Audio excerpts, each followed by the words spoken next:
Repose ton corps. Dilate ton cœur. Ouvre ton esprit. Et n'attends rien. Sois simplement ici et maintenant. Reçois.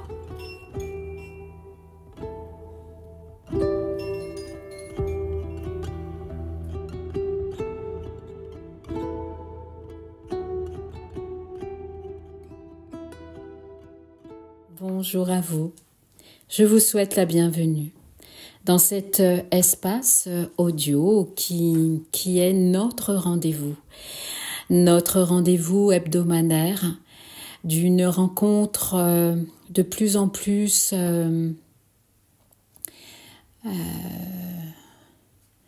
chaleureuse, vibrant sur une fréquence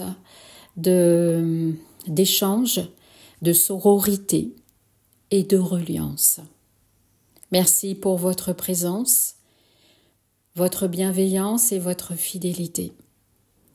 Je pense que on peut le dire d'une façon illimitée et il est même très important de le faire. Je tiens à le faire, peut-être pas à chaque fois, mais en tout cas le plus souvent possible parce que je suis sur ma route grâce à votre écoute et vous êtes sur votre route grâce à mes interventions et bien entendu nous sommes tous des colibris de lumière, j'en suis un comme vous et il y en a plein d'autres qui sont sur leur chemin de transmission.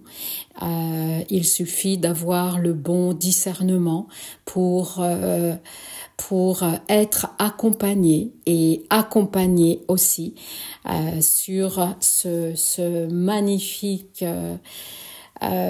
chemin alchimique dans lequel se trouve notre humanité qui enfante une nouvelle conscience d'elle-même, comme la Terre Gaïa, j'en ai parlé dans une capsule précédente, en libérant la parole sacrée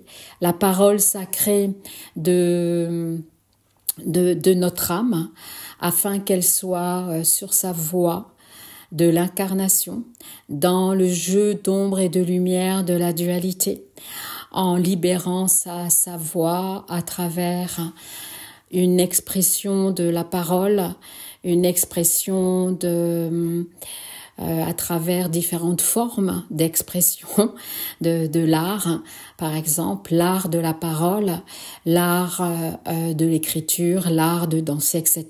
C'est évidemment le sujet des capsules précédentes qui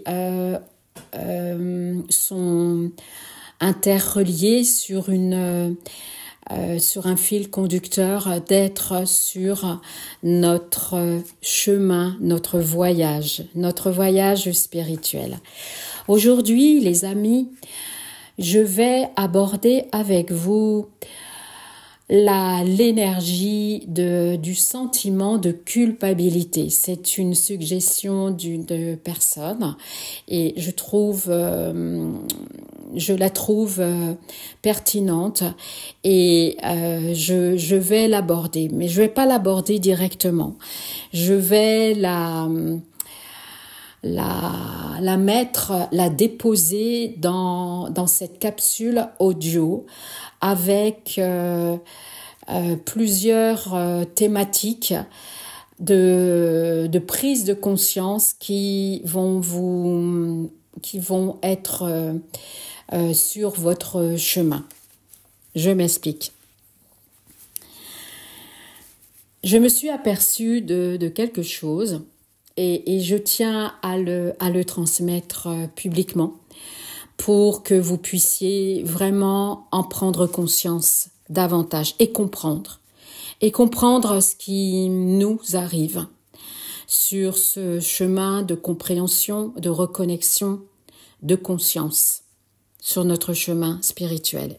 Effectivement, plus nous avançons sur notre chemin de reconnexion à soi, donc je le rappelle, c'est notre chemin spirituel, c'est un travail sur nous-mêmes, c'est ce qu'on dit, mais c'est plus qu'un travail sur nous-mêmes, c'est un chemin spirituel.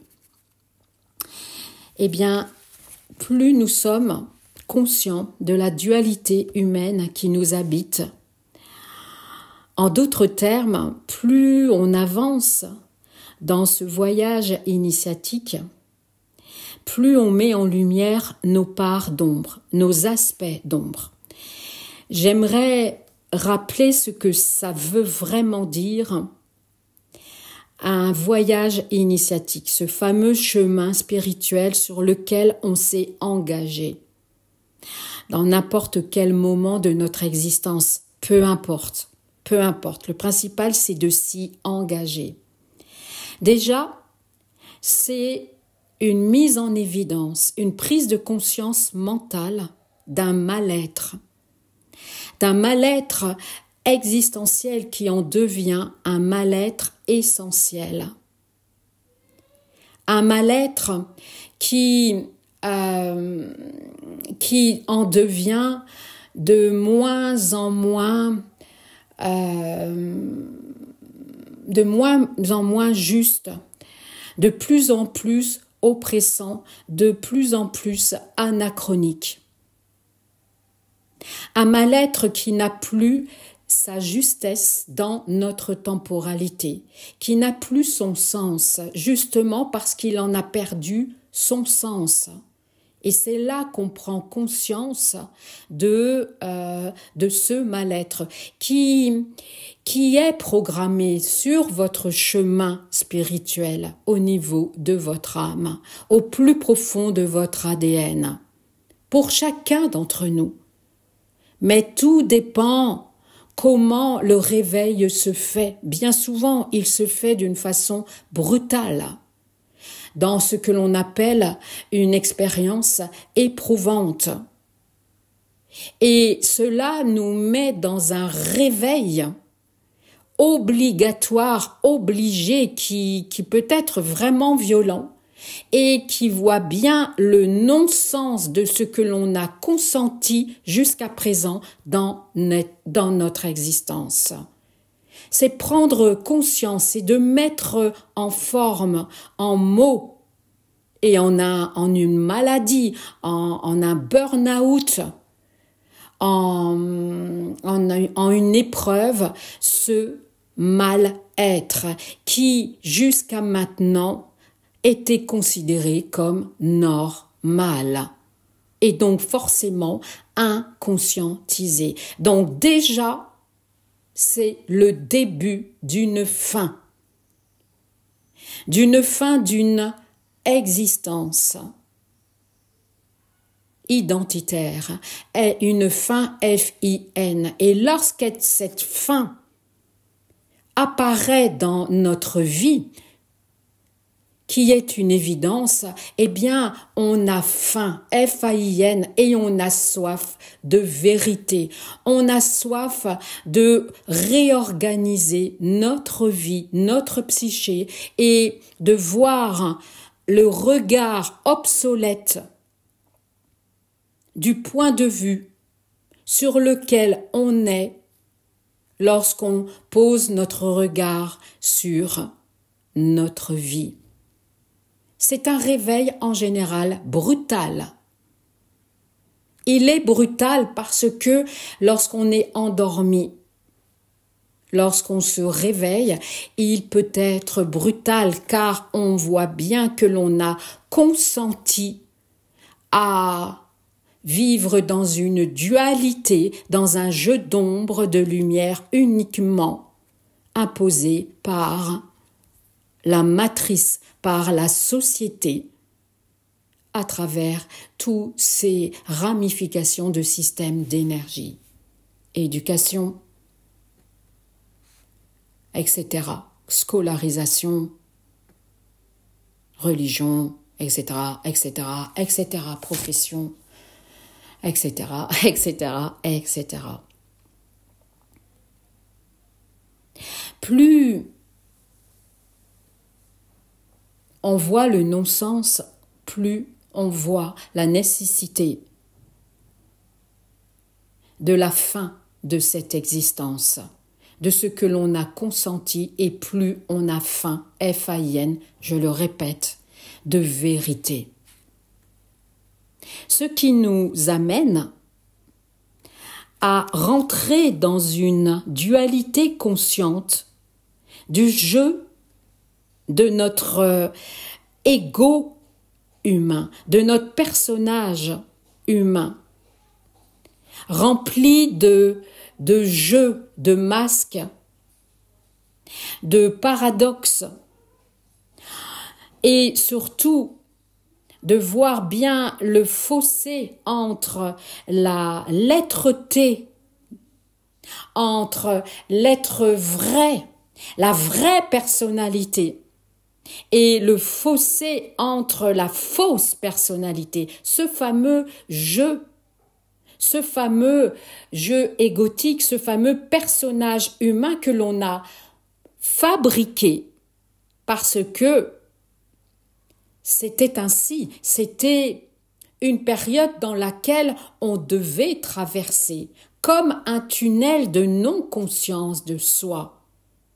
Pour se réveiller, il faut bien être endormi, car nous sommes dans une réalité électromagnétique, c'est-à-dire plus nous nous connectons à notre lumière dans cette compréhension et dans cette volonté de transformer l'énergie de nos ombres, de nos attachements affectifs qui nous met dans des blessures affectives et spirituelles et voire physiques, nous vibrons sur la fréquence électrique de la lumière. Mais comme nous sommes dans l'incarnation, dans l'expérience de la forme, de la matière, nous sommes dans la fréquence du magnétisme, de la contrepartie de la lumière, ce qui nous amène à la fréquence magnétique, au champ magnétique de toutes les forces qui habitent notre incarnation, c'est-à-dire notre dualité, notre incarnation psychique, éthérique, dans l'inconscient collectif et dans l'inconscient individuel. Tout n'est que contrepartie, tout n'est que paradoxe, comme une pièce avec deux faces. Et c'est pour cela que nous sommes de plus en plus ballottés par des fluctuations logiques. Plus on est dans une vérité de soi, dans une maturité spirituelle, dans une prise de conscience de notre responsabilité, plus on s'aperçoit que l'on est créateur de notre réalité, plus nous sommes conscients de ce jeu d'ombre, plus on se trouve dans cette puissance. Eh bien, le sentiment d'impuissance qui est la face opposée à cette pièce, pile ou face, puisque c'est le paradigme de l'incarnation, eh bien, plus l'ombre nous amène à vivre nos blessures encore plus intensément et d'aller voir tous les fonds de tiroir et d'en faire de plus en plus un vide-grenier. Un vide-grenier, c'est-à-dire d'aller encore plus loin dans nos mécanismes mentaux. Et bien souvent, on se trouve face à des murs, car on ne veut pas complètement lâcher notre identité. nous sommes face de plus en plus à nos peurs qui sont enfouies dans la profondeur de l'humus énergétique de notre conscience. D'où l'émergence évidente du sentiment d'impuissance, parce que nous sommes de plus en plus dans une puissance créatrice. La lumière nous met face à nos jeux d'ombre et de lumière, et c'est là le plus difficile. Ce chemin d'escalade de notre montagne sacrée, plus c'est haut, par moments, on manque d'oxygène, on manque de souffle, on est épuisé. D'où ces crises de guérison, où on ne sait plus qui l'on est, on se dépersonnalise, on se dépersonnifie, et on est dans un sentiment de culpabilité, qui est le jeu d'ombre le plus pervers de notre matrice. Et là, on est face à un dilemme. Car ce sentiment de culpabilité, malgré notre avancement spirituel, malgré notre acquisition d'un plus grand amour de soi dans notre voyage spirituel, nous sommes encore confrontés à ce sentiment de culpabilité qui nous amène encore plus dans un sentiment d'impuissance sur notre chemin de notre puissance créatrice. Est-ce que vous saisissez le sens de ces paroles?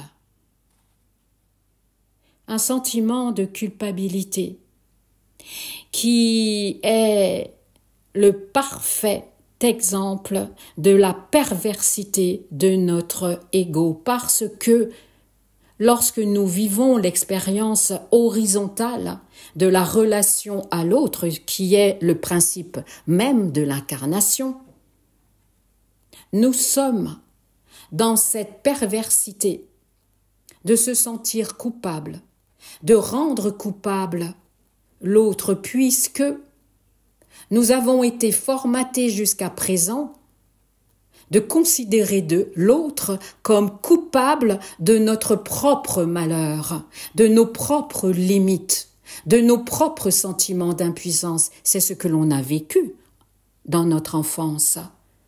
D'être coupable, d'être l'enfant illégitime, d'être coupable d'être une fille au lieu d'être un garçon, d'être coupable d'être l'enfant secret, d'être l'enfant du péché conjugal, extra-conjugal, d'être un enfant tout court, d'être le poids, d'être le frein d'une femme qui ne voulait pas enfanter, qui voulait briller autrement. On est coupable dès le départ, évidemment à des degrés différents, mais quand même, c'est toujours la faute de l'autre, parce que nous avons été formatés d'accuser l'autre, puisqu'il y a déjà un Dieu qui accuse, qui punit ou qui récompense. Donc déjà, en tant qu'être humain, on est coupable. Point barre. On est déjà coupable d'être de trop, d'être pas assez. Parce que nous vivons uniquement dans des valeurs de mesure et aussi dans un regard de jugement, d'inquisiteur. Donc forcément, on est coupable.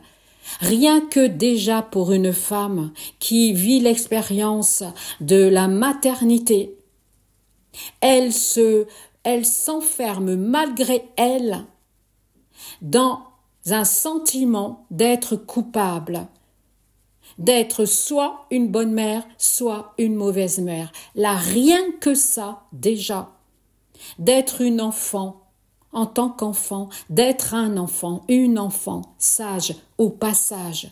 Tout cela, ce sont des valeurs de mesure en fonction de toutes sortes de codes d'inquisition, de lois, de hiérarchie. Et donc forcément, on est coupable. On est coupable d'être dans la joie, dans l'amour, dans la beauté, dans la sensibilité, dans la compassion, dans le cœur. Être dans le cœur, c'est déjà une diabolisation pour beaucoup. Lorsqu'on est dans des sphères de pouvoir, le cœur n'a pas sa place. Et on est déjà coupable d'être dans le cœur. Être coupable, rien que ça, la culpabilité originelle d'être dans le cœur, d'être dans cette sensibilité, d'être dans l'empathie, d'avoir une compassion et d'avoir un regard au-dessus du regard matriciel, de voir tous les dysfonctionnements, de voir les supercheries, de sortir de l'hypnose collective. Et là, déjà, on est coupable. Et c'est la base de nos jeux d'ombre et de lumière. Et ce qui nous rend illégitimes. Et ce qui nous amène dans ces jeux pervers inconscients d'autocensure, d'auto-sabotage. Et surtout d'avoir peur de notre propre lumière, de notre propre puissance. Et autant de nos ombres.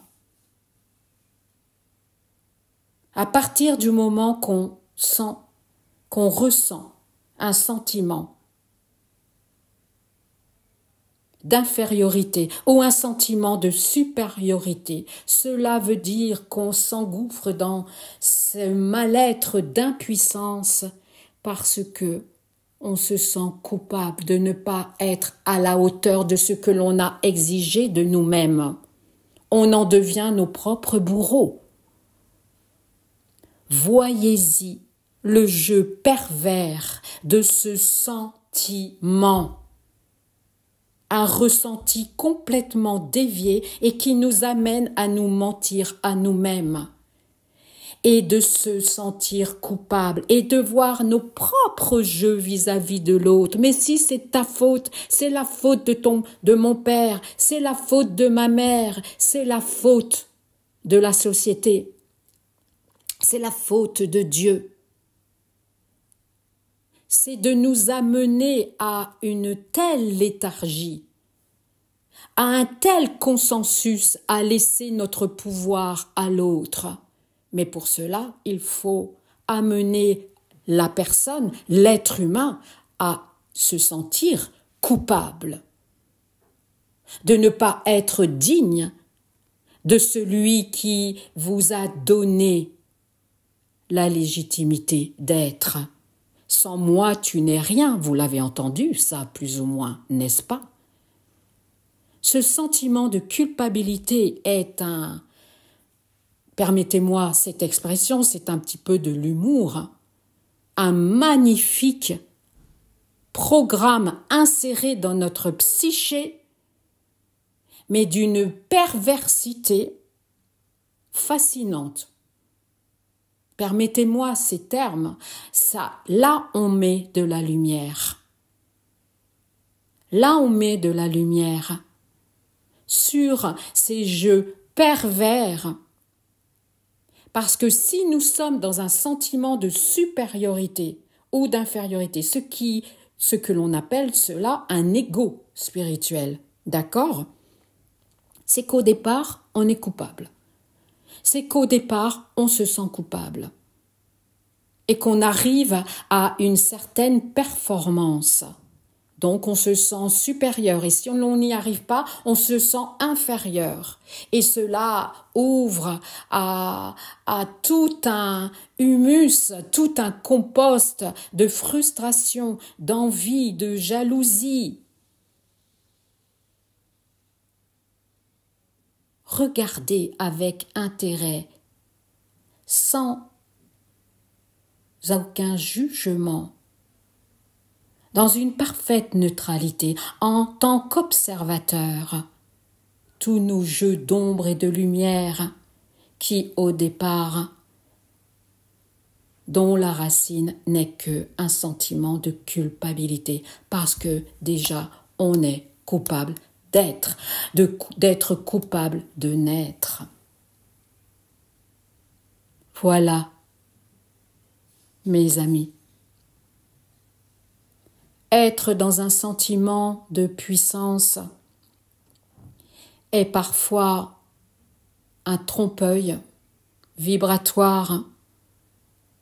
Ce n'est pas se sentir puissant, mais c'est se sentir dans l'unité, dans un sentiment de grâce, de gratitude. Et ce n'est pas possible que ça soit 24 heures sur 24.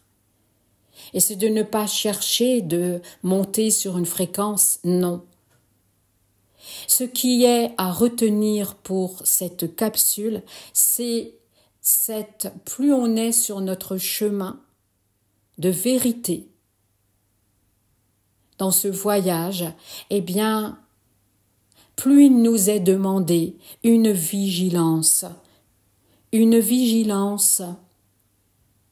divine, en regardant tous ces mécanismes, parce que nous sommes de plus en plus dans un dédoublement de l'être divin que l'on est, que l'on a reconnu surtout, et que l'on a vu à l'intérieur de nous, de notre personnage humain.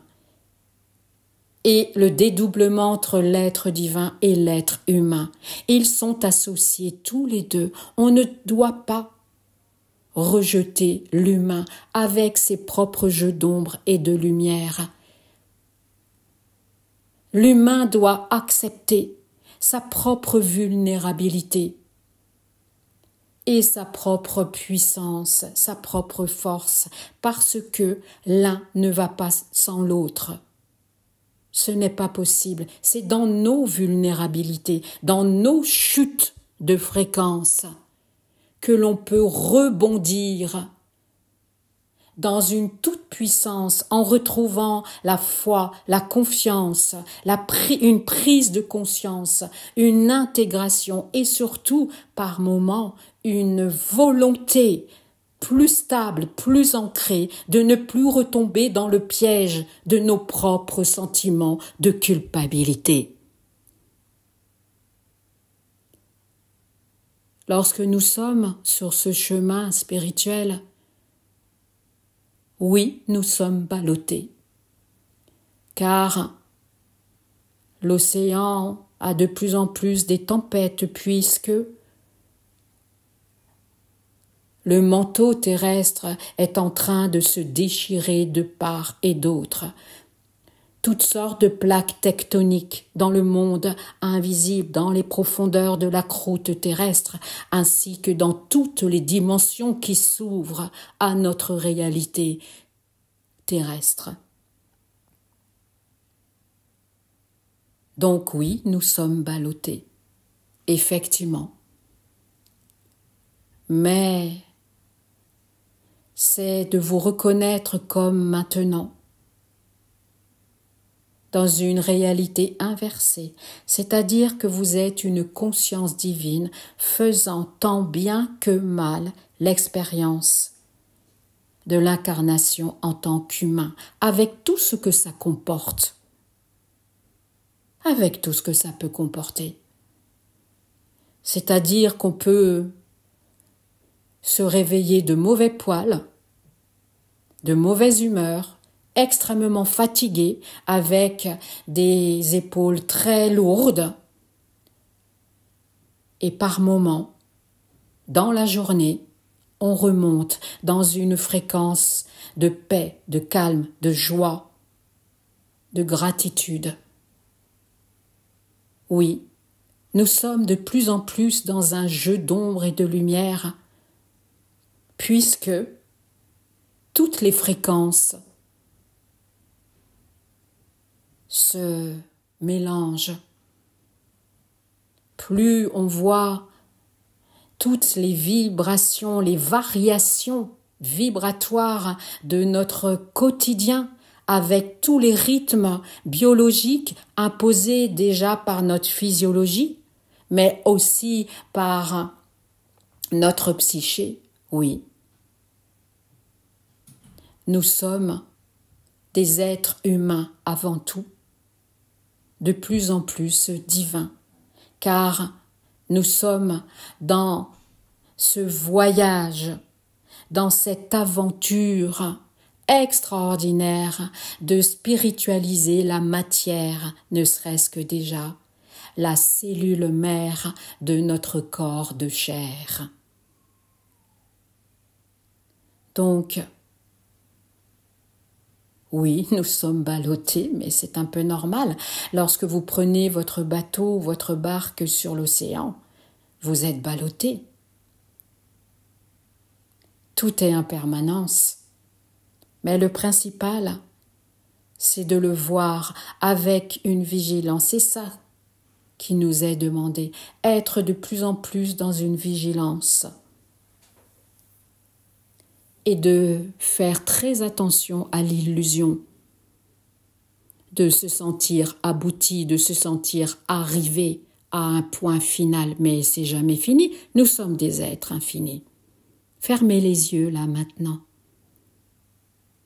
Respirez en conscience. Accueillez cette respiration divine qui est le souffle divin, qui traverse, qui rafraîchit la cloison nasale de votre nez, les cloisons nasales de votre nez, et qui descend dans votre trachée, et qui continue son chemin dans cet inspire, en quelques secondes, dans tous les tissus conjonctifs, les tissus épithéliales, les tissus nerveux, de tout ce qui vous compose en tant qu'être de chair. Respirez et après l'inspire, expirez toutes ces énergies impures. Accompagnées de cet expire, de cet oxygène chargé par les impuretés, accompagné de ces blessures, de ces émotions, sans vous en vouloir, mais avec grande tendresse, avec amour, avec maternance. Inspirez et expirez en étant dans la danse corporelle de votre charpente thoracique, de votre ventre, en laissant ouvrir la porte terrestre et céleste du diaphragme comme une écluse qui laisse le flux de l'eau s'engouffrer dans un autre canal sur une autre fréquence. Soyez dans l'amour de vous-même, dans un éclat de rire, dans un éclat de sourire, même si vous traversez des périodes de grandes crises existentielles. En regardant bien, en prenant conscience que plus vous êtes dans une crise existentielle extrêmement douloureuse, mais parce que vous êtes allé au bout d'un processus de non-amour de vous-même, de non-conscience de vous-même, et de comprendre que même si vous vous sentez falsifié, que vous êtes senti trompé à cause de tout le travail que vous avez fait sur vous-même, cela veut dire que vous n'étiez pas encore dans une réflexion juste, mais uniquement vibrant sur la fréquence du mental. Ne vous en voulez pas. Nous sommes tous sur un chemin. Le principal, c'est d'avancer, pas à pas, peu importe si ces pas sont petits ou grands. C'est d'avancer, mais vous ne reculerez jamais. même si vous avez cette sensation. Non, parfois nous avons besoin d'un temps d'intégration, un temps de pause dans cette escalade, dans cette randonnée vers notre montagne sacrée, intérieure. Maintenant, je vous invite à porter votre attention consciente à un point important que j'ai découvert ce week-end lors d'un atelier. Le point juste entre vos sourcils à l'arête de votre nez. Pas au milieu de votre front, non. Au milieu de vos sourcils.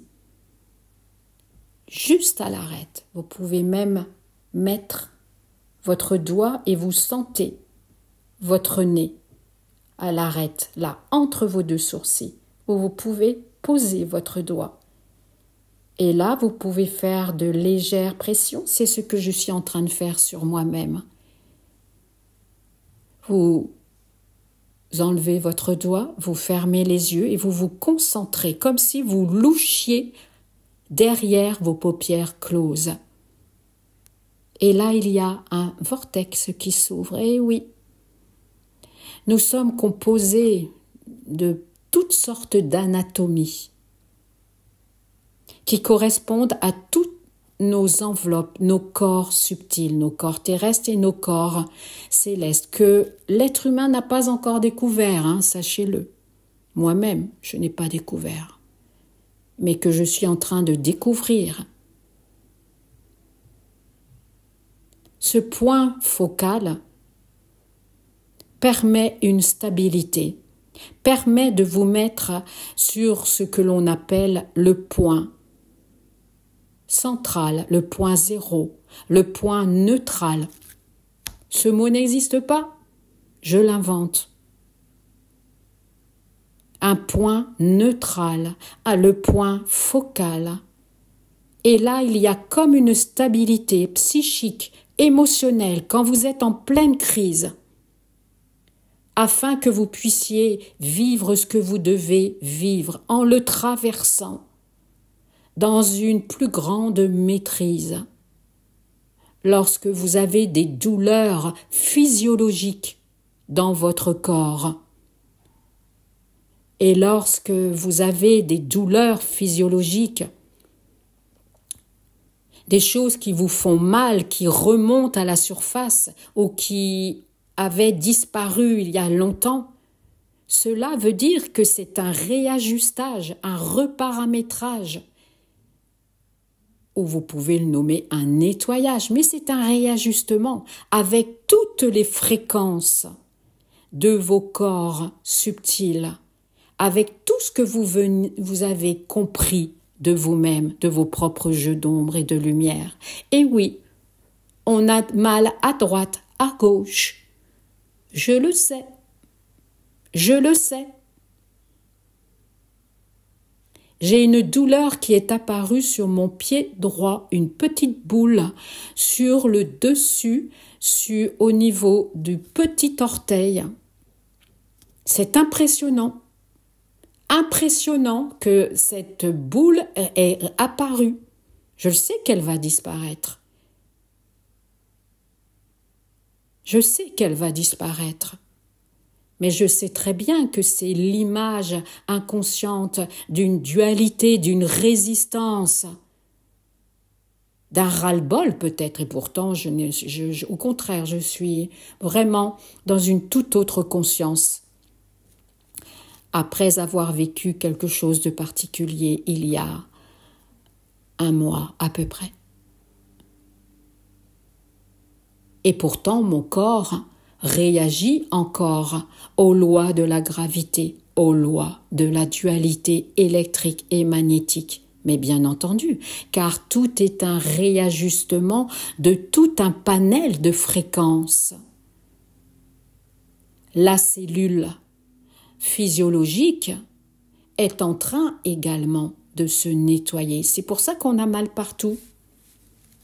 Et on y met des pathologies parce que ça nous rassure. Tout simplement, Cela veut dire que nous n'avons pas encore intégré la vibration de l'amour si notre corps réagit par des tas d'inflammation. Cela veut dire que la cellule continue à se révolter et qui correspond à des espaces-temps existentiels de notre vie, tout simplement. Donc au lieu de se poser la question pourquoi, parce que nous sommes de plus en plus dans une vérité qui s'impose à nous, que nous sommes des êtres d'amour inconditionnel, uniquement composés de cela. Mais tant que vous vous référez à votre passé, à votre histoire,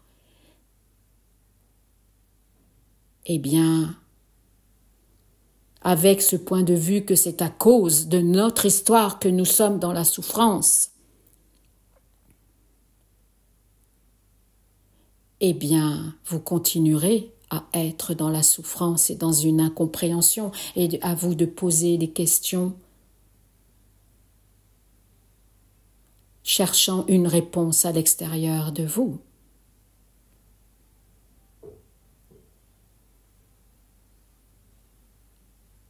Concentrez-vous sur ce point neutral entre vos sourcils et qui va rejoindre ce point au niveau de votre sternum, au milieu de cet os, qui est une clé de voûte de la charpente thoracique, et aussi au niveau de l'os iliaque, juste au-dessus du sacrum, entre le pubis et le nombril. Ces 3 points focaux. Je suppose qu'on dit un point focal, des points focaux, je suppose. Rions. Ne nous prenons pas au sérieux, surtout. Surtout pas. Ces 3 points s'alignent, s'ajustent. Et ce qui va vous permettre de vous mettre dans un espace psychique de calme intérieur pour avoir la vision claire, la vision juste, la vision créatrice.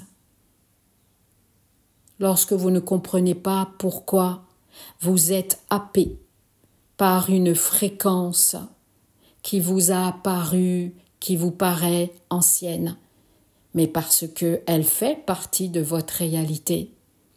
Rien n'est fini, nous sommes infinis.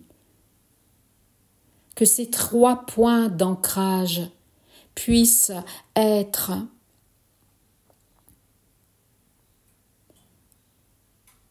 dans votre quotidien,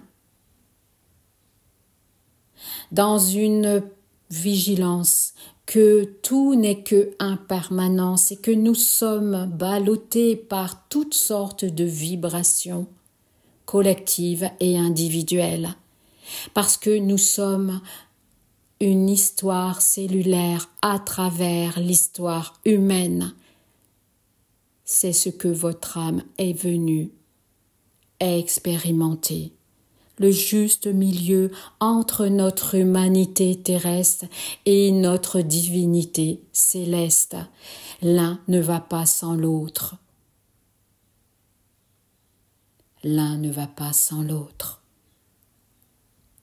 Tout n'est qu'une sorte de variation, comme des vagues, comme des lames de fond.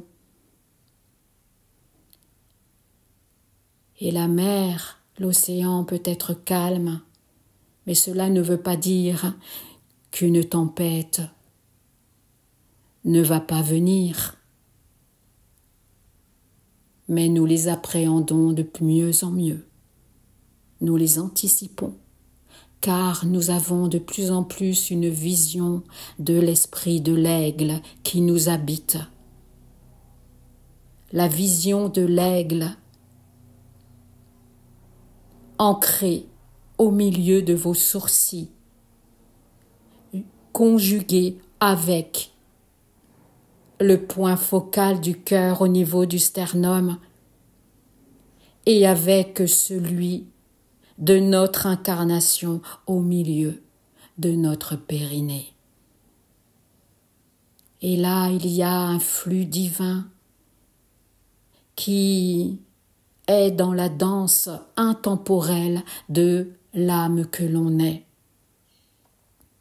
L'âme céleste qui danse avec l'âme humaine que l'on représente dans notre corps de chair.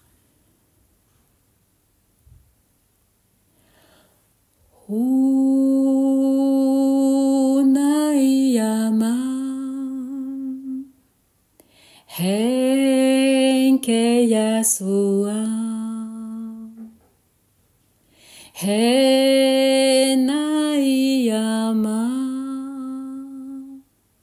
Hoa Oana Henke Yanasumanaya Heyanasumangiyanai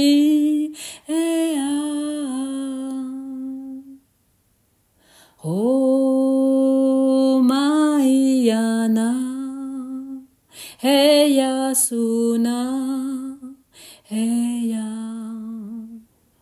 Keya Oai Oanao.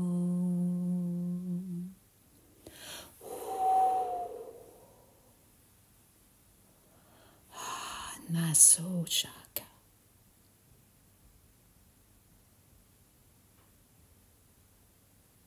Merci à vous. On se quitte pour mieux se retrouver. Bien le bonsoir et à bientôt.